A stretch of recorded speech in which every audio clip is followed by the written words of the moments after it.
Kumekuwa na maswali mengi kutoka kwa watu wengi kuhusu neno Ayatollah lina maana gani? Ayatollah ni nani? Anapatikanaje? Kazi zake ni zipi? Kwa nini ni mtu muhimu ndani ya serikali ya Irani? Kimsingi neno Ayatollah limetokana na maneno mawili ya Kiarabu. Ayatollah maana yake ishara ya Mwenyezi Mungu. Ni falsafa ya kidini na kimkakati na cheo cha juu cha masomo ya kidini ya madhehebu ya Kiislamu ya Kishia. Ni mfumo ambao umeanza zamani sana. Tangu kipindi hicho madhehebu ya Kishia yalikuwepo Misri, Iraki, Irani na maeneo mengine. Ni mfumo wa zamani sana. Kiujumla tunaweza tukasema Ayatollah ni cheo cha juu cha wanazuoni wa kidini ya Kiislamu kwenye madhehebu ya Kishia. Watu wanaoitwa Ayatollah huwa ni wanazuoni waliobobea sana kwenye masomo ya fiqh, yani sheria za Kiislamu, wenye uwezo wa kutafsiri sheria za dini, kutoa fatwa na kutoa ufafanuzi na uchambuzi wa aya na hadithi mbalimbali za Kiislamu. Ayatollah anaweza kuwa ni mwalimu wa kidini. Ayatollah cheo cha juu cha elimu ya kidini kwa Mashia, lakini pia mtu anaweza kuchaguliwa kuwa Ayatollah kama kiongozi mkubwa wa taifa la Irani, kama ilivyoanza mwaka 79 mara baada ya mapinduzi ya Irani yaliyoongozwa na Ruhollah Khomeini, ambaye mara baada ya mapinduzi alichaguliwa kuwa Ayatollah. Aliongoza kuwa kiongozi mkuu wa Irani kutoka mwaka 1979 mara baada ya kufanya mapinduzi na kumuondoa Mohammad Reza Shah Pahlavi mpaka mwaka 89 ambapo Ruhollah Khomeini ambaye ni Ayatollah wa kwanza alipofariki, na umoja wa wanazuoni wa Kiislamu wale 88 wa Kishia wanaitwa Mullahs.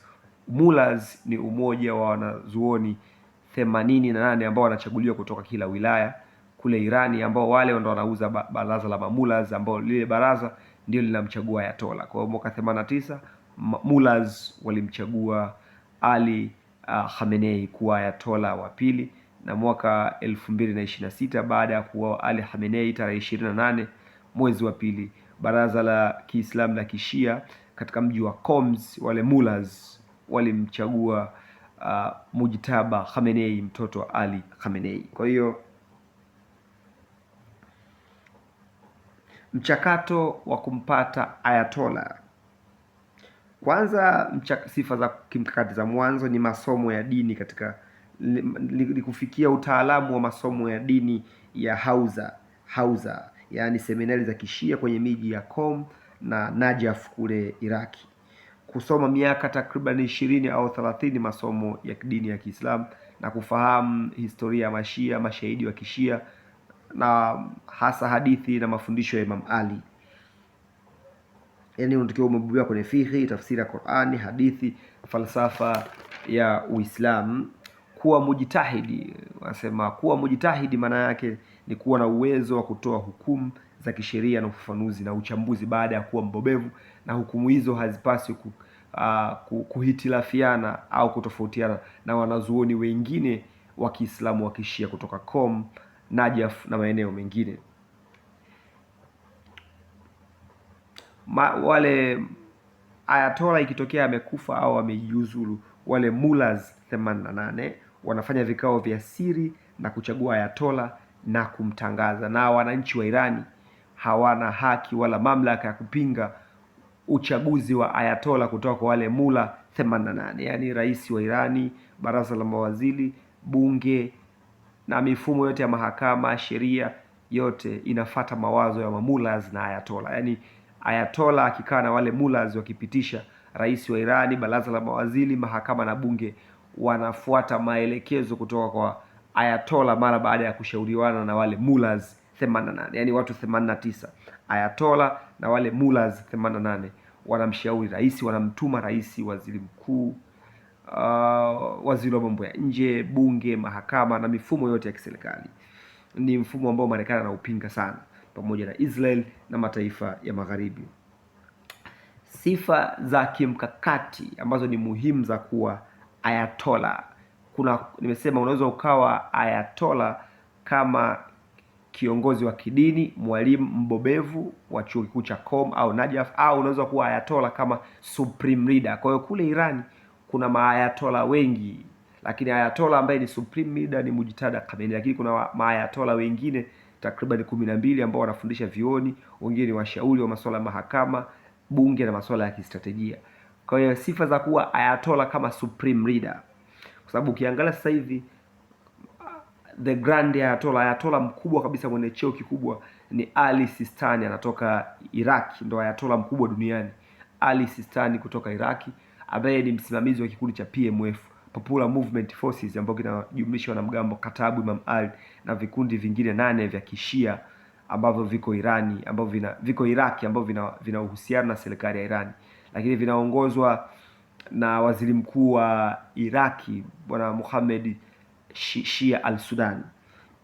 Sifa za kimkakati za kuwa ayatola kama kiongozi mkubwa wa Irani, lakini si ayatola kama mwalimu wa kidini. Moja, ni msomi wa kidini ya Kiislamu ya Kishia, ajue historia ya Mashia,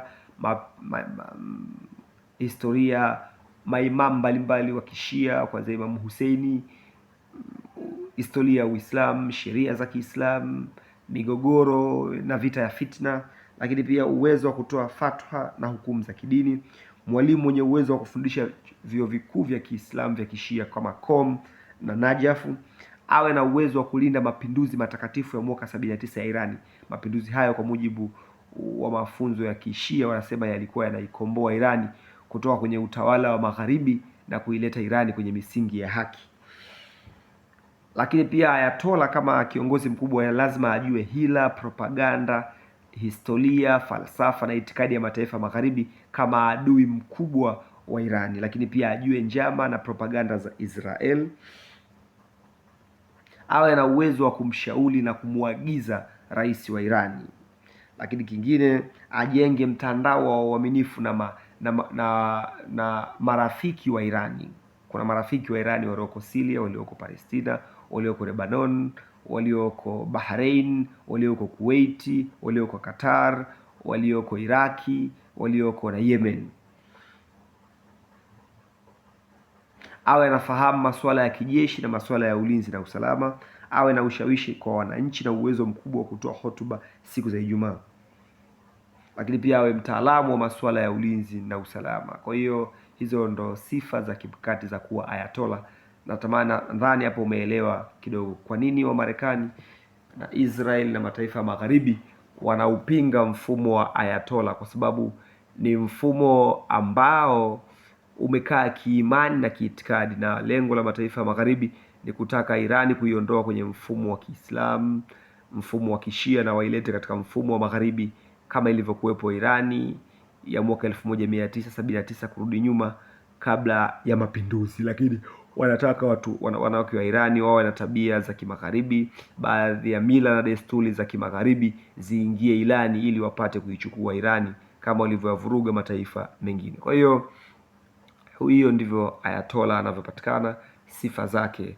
Kwa nadhani hapo utakuwa umeelewa. Usisahau kusubscribe channel yetu ya YouTube au kuwasiliana na mimi mwenyewe moja kwa moja, Lugete Musa Lugete, kama mmiliki wa channel hii, kwa namba zangu za simu za 0755 988284 au 0776088284. Asante sana.